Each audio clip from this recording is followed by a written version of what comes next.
I'm Margot Politis. Welcome to Study English, IELTS Preparation.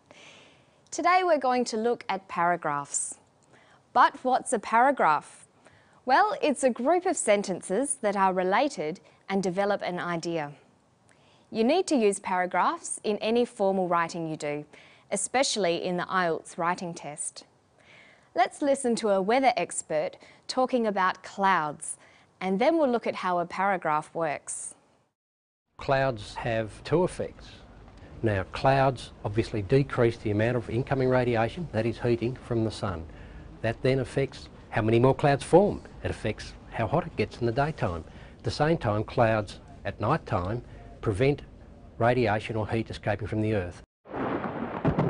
This not only affects temperatures, but it affects the atmospheric systems, the winds, then the humidity, and how everything occurs.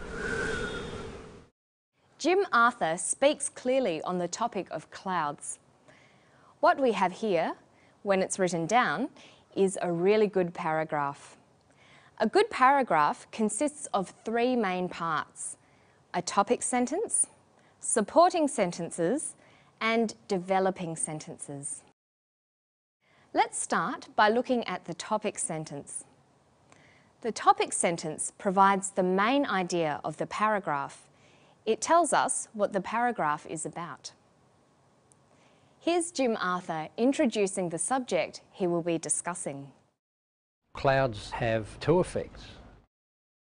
Clouds have two effects. This is Jim's topic sentence. There are two parts to his topic sentence. Clouds have two effects. The first part tells us the subject. The subject is clouds. The second part tells us the controlling idea. The controlling idea is that clouds have two effects. This is what the rest of the paragraph will discuss. Let's listen to Jim discussing the effects.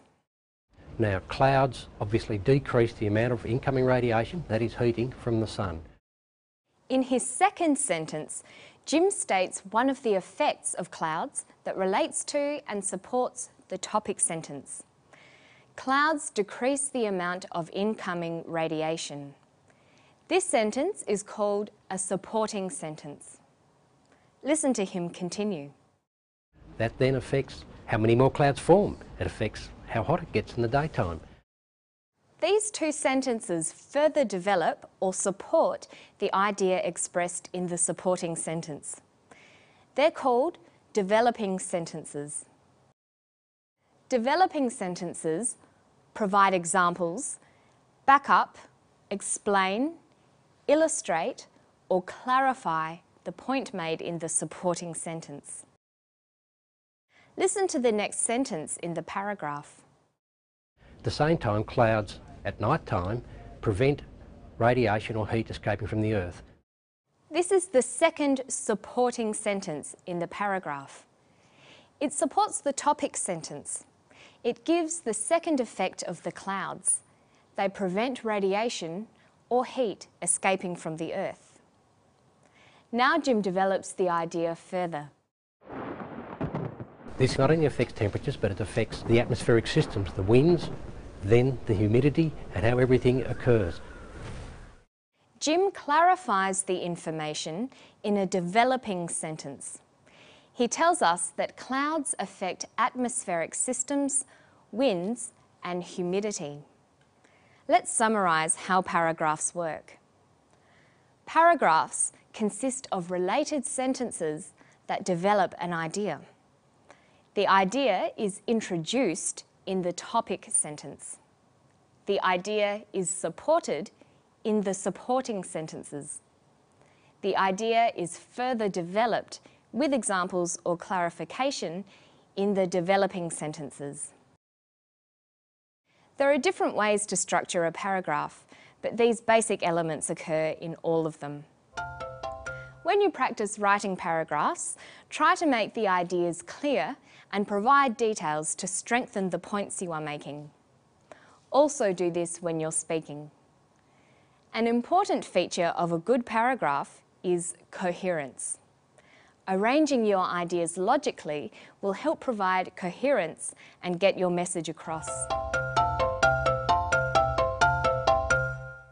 Now let's look at some vocabulary about the weather. The clips we've seen feature a weather expert, Jim Arthur, talking about clouds. He's a meteorologist. He studies meteorology, the science that looks at processes in the Earth's atmosphere that cause different weather conditions. Jim works in Darwin, the capital of the Northern Territory in Australia. Let's listen to him talk about the particular weather conditions around Darwin. Around Darwin we get tropical cyclones because we're close to that hot water to the north of us. We also get continental thunderstorms which come off the land, very violent thunderstorms with a mixture of hot arid dry air and hot humid air. We get monsoons, classic monsoons, where the northwest monsoons come in for weeks on time. Jim mentioned 3 words describing weather: cyclones, thunderstorms, and monsoons. These words describe severe and in some cases violent weather conditions. A cyclone is a violent tropical storm or hurricane. A thunderstorm is a storm with thunder and lightning. A monsoon is a period of heavy rains and the wind that brings those rains. Many words used in English originally came from other languages. We use them so often that we no longer regard them as foreign.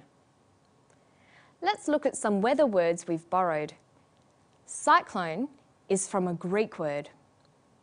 Monsoon is a Portuguese word.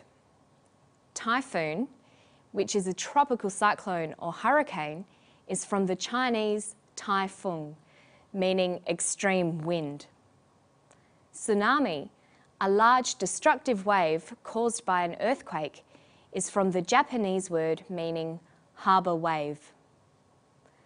A tornado is a violent windstorm that circulates around a centre. It's from Spanish and it means turning storm. So in our glossary of words belonging to the field of weather conditions, we can include cyclone, thunderstorm, monsoon, typhoon, tsunami, and tornado.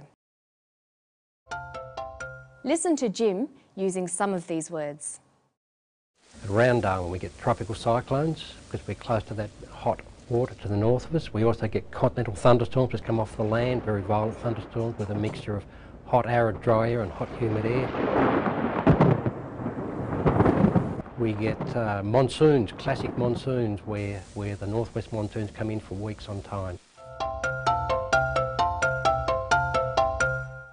Let's finish today by writing a simple paragraph using our new weather words. The topic is English words, and the controlling idea is that many come from other languages. My main idea will be expressed in my topic sentence. Many words used in English originally came from other languages.